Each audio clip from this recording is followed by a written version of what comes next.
Hello guys, welcome to my channel. स्वागत है आप लोगों का एक और नए वीडियो में। कैसे हैं आप लोग? आई होप आप सब लोग बहुत ही अच्छे होंगे। तो फ्रेंड, आज मेरे पास 4 सूट हैं और एक शरारा है। कुछ लोग शरारा भी बोलते हैं, कुछ लोग गरारा भी बोलते हैं। तो मैंने अपनी ये प्यारी सी मशीन निकाल ली है। तो अब दिखाती हूँ मैं आपको कि ये सूट कैसे हैं और क्या है। तो अगर आपके पास मशीन है तो आप इस तरह से कुछ ना कुछ काम करते रहिएगा, मन लगा रहता है, ऊपर धीरे धीरे काम आने लगता है। तो आज मैं आपको बहुत सारी चीज़ें ऐसी बताऊंगी जो आपके बहुत काम आएंगी, और बातें काम आएंगी तो डेफिनेटली आपके पास काम आएगा। देखिए, एक दूसरे से ही हमें बहुत कुछ सीखने मिलता है। तो ये है गरारा और शरारा, जो भी आप बोलते हैं। तो इसका जो आसन है वो बहुत छोटा है, इसमें बहुत खिंचाव पड़ता है। और जो मेरी कस्टमर है वो परमानेंट है, बहुत हैवी है, जैसे कि आप देख सकते हैं। काफ़ी महंगा है ये, लेकिन ये उनके काम का नहीं है। टॉप का तो अच्छा है, लेकिन बॉटम का ये नहीं पहन पाती वो। तो उन्होंने कहा है कि इसमें म्यानी लगाओ, और म्यानी में लगाऊंगी इसी में जो अंदर से लाइनिंग लगी है उसी कपड़े की लगाऊंगी। मोहरी से म्यानी निकाल लूँगी, तो उसी की मैं इसमें म्यानी लगाऊंगी। तो इसमें भी आपको मैं आगे बताऊंगी। और ये जो सूट है, देखिए, ये एकदम नए सूट हैं। आप देख सकते हैं कि सूट एकदम कड़क है। तो जिसने भी ये बनाया है, जिस भी टेलर ने, उसने बिगाड़ दिया है। आप देख सकते हैं कि बहुत महंगे वाले सूट हैं, हैवी सूट हैं, और लाइनिंग वाले भी हैं। तो जहाँ से भी ये बनवाए गए हैं वहाँ से इनमें कोई ना कोई प्रॉब्लम है। एक एक सिलाई लगी हुई है, बहुत टाइट हैं ये। तो ये चारों के चारों एकदम नए हैं। आप देख ही सकते हैं कि ये फटे पुराने कपड़े नहीं हैं। तो इनको मुझे सही फिटिंग देनी है। ये आए हैं मेरे पास अल्टर के लिए। तो देखिए, अगर आपके पास मशीन है तो अगर आप बहुत ही बड़े हाई लेवल पे काम नहीं कर रहे हैं, नहीं कमा पा रहे हैं, तो ऐसे काम भी आते हैं। लेकिन इसमें आपको एक चीज़ ध्यान रखने की ज़रूरत है। इसमें आपकी वैल्यू ख़त्म हो जाती है अगर आप फटे पुराने कपड़े सिलते हैं। तो जो टेलर को वैल्यू मिलती है वो नहीं मिल पाती है, क्योंकि घर में लोग कोई भी कैसा भी काम लेके आ जाते हैं हमारे आसपास के। तो इससे हमारी रिस्पेक्ट ख़त्म होती है। मतलब ये लगता है सबको कि हाँ, ऐसे ही है। तो देखिए, आप इस तरह के काम ना करें। मेरा जो काम है, जो मैं कर रही हूँ, एकदम न्यू है, ब्रांडेड कपड़े हैं। जैसे कि आपने देख लिया है, कुछ छुपाने का या कुछ दिखाने का तो है नहीं है। और ये बहुत ही ज़्यादा अच्छे कपड़े हैं, तो मैंने किए हैं और इसके पैसे भी मिल रहे हैं। तो देखिए, मेरा क्या है, घर में काम है तो मैं इस तरह सारे काम खींचती हूँ। इस तरह के काम करने से और काम भी आते हैं।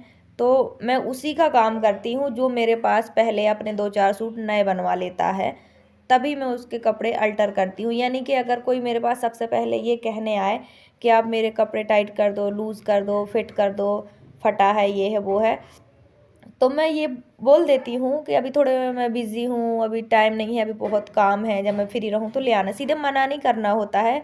अगर आप घर में सिलाई करती हैं तो आज मैं आपको कुछ चीज़ें बताऊँगी जिससे फ्री में काम भी नहीं करना पड़ेगा, काम भी मिल जाएगा, और आपको ना भी नहीं कहना पड़ेगा, किसी को बुरा भी नहीं लगेगा। सो फ्रेंड, मैं भी देख लीजिए घर पर ही करती हूँ। ये हैंड मशीन है, एक ही मेरा कमरा है, और जहाँ मैं बैठती हूँ ये रोज़ की जगह है मेरे बैठने की, क्योंकि ये छोटी सी लॉबी है और यहाँ थोड़ी सी सनलाइट आती है। तो मैं बाल्टी पे अपना मोबाइल रख देती हूँ और वहीं से मेरी वीडियो शूट होती है। और वीडियो शूट मेरी तभी होती है जब बच्चे नहीं रहते हैं, स्कूल में रहते हैं। तो जो भी काम है मैं बच्चों के स्कूल जाने के बाद ही करती हूँ। फिर बच्चे रहते हैं तो आगे पीछे खेलते हैं, हंसते हैं, शोर करते हैं, तो फिर वीडियो में अच्छा नहीं आता है। और फिर मैं क्या क्या काट दूँ, क्या क्या रख लूँ, समझ ही नहीं आता। इसलिए मैं अपना काम बच्चों के आने से पहले ही निपटा देती हूँ।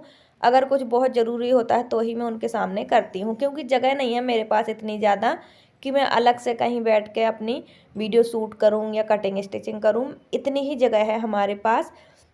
तो मिडिल क्लास फैमिली की हज़ारों प्रॉब्लम होती हैं। जो मेरे जैसी भाई बहन है वो सब समझते होंगे मेरी प्रॉब्लम, और जो नहीं समझते होंगे, यानी कि जो भाई हाई क्वालिटी के लोग होंगे, वो डेफिनेटली मेरी प्रॉब्लम नहीं समझते होंगे कि ये क्या काम कर रही है, ये क्या दिखा रही है, ये क्या बोल रही है। कोई नहीं समझता होगा, मुझे पता है। लेकिन जो मेरे लेवल के हैं मेरे भाई बहन, वो ज़रूर समझते होंगे, क्योंकि मेरी रोज़ यही मेरा बैकग्राउंड रहता है जहाँ मैं बैठती हूँ, और यही मेरा काम रहता है। तो बहुत सारे भाई बहन समझ ही नहीं पाते होंगे कि ये हमें दिखा के आ रही है, कर क्या रही है। तो फ्रेंड, मैं मिडिल क्लास से हूँ, मेरे पास दिखावा तो बिल्कुल भी नहीं है। रियलिटी मेरी जो है वो यही है आपके सामने। तो कमरे के मैंने गेट इसलिए बंद किया है कि वहाँ से थोड़ा सा, मतलब एक पता नहीं क्यों जो लाइट है वो एक्स्ट्रा हो रही थी, पता नहीं, तो मैंने इसलिए बंद कर दिया है। तो फ्रेंड मैं आपको बताना चाहती हूँ कि अगर आप घर में सिलाई करती हैं तो आप किसी का भी ये फटा पुराना काम ना करें, काम चले या ना चले। अगर आपके पास कोई आता है कि हमारा ये बिगड़ा हुआ बना दो, तो उसको बोलो अभी नहीं, मैं अभी बिज़ी हूँ। यानी अपने आप को बिज़ी बताना है आपको, ये नहीं कि मैं फ्री हूँ, लाओ लाओ मैं कर देती हूँ, कोई बात नहीं। फिर आपकी वैल्यू ख़त्म हो जाएगी और नया काम आने की बजाय आपके पास सिर्फ फटा पुराना काम आएगा। इसलिए अपने कस्टमर को जो भी फटा पुराना काम लेके आता है तो उसको ये ज़रूर बोलो मैं बहुत बिज़ी हूँ, अभी नहीं, बाद में कर दूँगी, लेकिन कर ज़रूर दूँगी।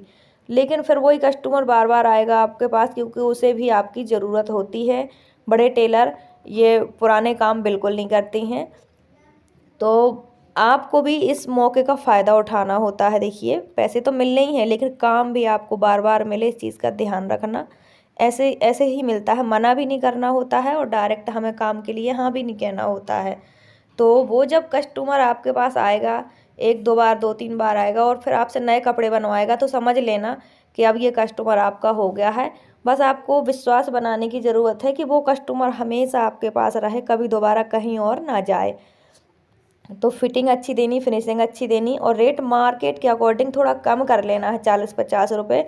इससे कस्टमर को ये लगता है कि भाई मार्केट में हाँ तो हम फंस जाते हैं, पैसे भी लगते हैं और हमारा काम भी सही नहीं होता है। तो अपना विश्वास बनाना है, कस्टमर को खींचना है और फिर दोबारा जब कस्टमर कहे कि भाई हमारा थोड़ा यहाँ से टाइट कर दो, लूज़ कर दो, तो आपको करना है वो काम, ताकि और पक्का विश्वास बने। कर देना वो काम, पैसे तो उसके भी मिल रहे हैं, लेकिन मेन है कि वो बात का कर देना वो काम और कस्टमर को अपना परमानेंट बना लेना। इससे कस्टमर को ये लगेगा कि देखो बाहर के जो टेलर हैं वो ना ही तो उनका फटा पुराना काम करते हैं, ना अल्टर करते हैं, ना ही इतने उन पैसे भी बहुत ज़्यादा लगते हैं। तो कस्टमर भी आपके पास बार बार आता है। तो ये बहुत ज़रूरी चीज़ें, अगर आप घर में सिलाई करती हैं तो कस्टमर से इस तरह से पकड़ना ज़रूरी होता है और अपने काम पे भी ध्यान देना ज़रूरी होता है। अगर आपके पास मशीन है तो ज़रूर से अपना घर में काम करें।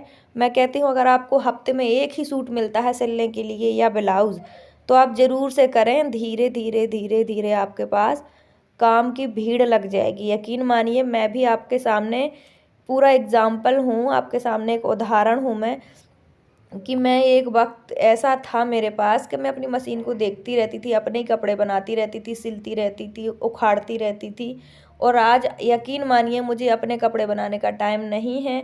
अब आप सोचते होंगे कि भाई दिखने में तो कुछ नहीं दिख रहा है तो क्या करती है। तो अपना जितना हो सकता है, जितना मेरे पास टाइम होता है, हाउस वाइफ हूँ, घर में रहती हूँ, जितना टाइम होता है मैं पूरा का पूरा सिलाई में देती हूँ और इससे भी जो टाइम बचाती हूँ वो वीडियो एडिटिंग में देती हूँ, ये भी ज़रूरी है।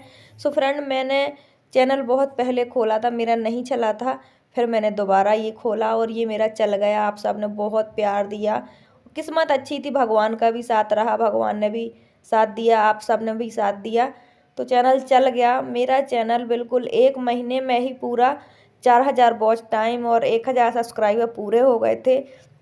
अभी मुझे 1 साल भी नहीं हुआ था चैनल खोले। आप देख सकते हैं कि मेरा चैनल मोनेटाइज हो गया। सब कुछ मैंने 1 महीने में कैसे कर लिया, वो सब भी मैं आपको बताऊंगी कल की वीडियो में, बने रहिएगा। तो अगर आप चैनल खोलना चाहते हैं तो कल की वीडियो ज़रूर देखना, तो आपको बहुत कुछ सीखने समझने भी मिल जाएगा। बहुत सारे लोग सोचते होंगे कि कुछ तो दिखाती नहीं है, तो पता नहीं, भगवान का आशीर्वाद और आप सबके साथ कि मेरा चैनल 1 महीने में मोनेटाइज हो गया, चल गया।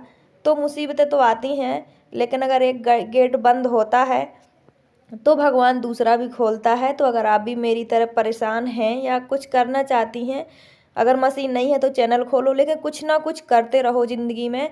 पता नहीं कहाँ भगवान कब किस्मत बदल दे, कब आपको अच्छा रास्ता मिल जाए। किस्मत खुलते देर नहीं लगती है। फ्रेंड जितने भी मुझे भाई बहन देख रहे हैं, सबसे यही कहना चाहती हूँ, कुछ ना कुछ ज़रूर करो। अगर वीडियो अच्छी लगी हो तो लाइक सब्सक्राइब करें। थैंक्स।